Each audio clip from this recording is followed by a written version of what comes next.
नमस्कार दोस्तों, राम राम। मैं गणेश प्रसाद लेकर आया हूँ आज आपके लिए महू मंडी का ताजा भाव। चलते हैं आज क्या बिकता है महू मंडी में।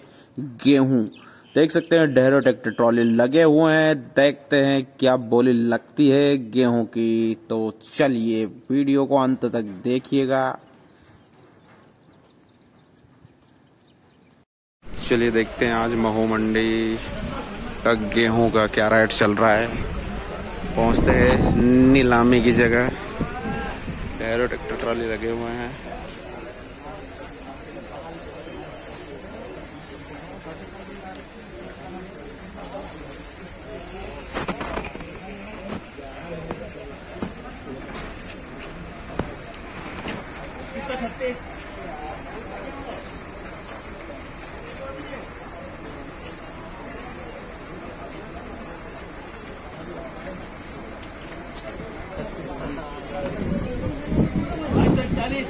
भाई तो 41 रुपया थी हमें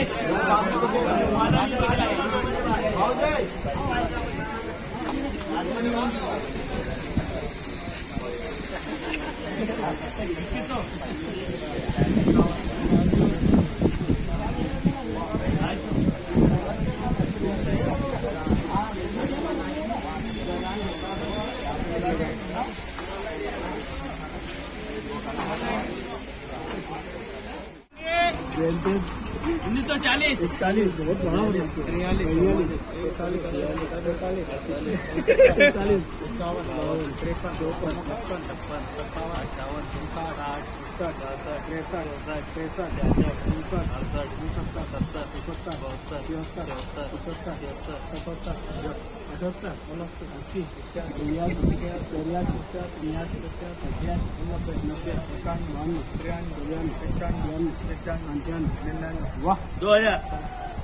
2000 रुपया 3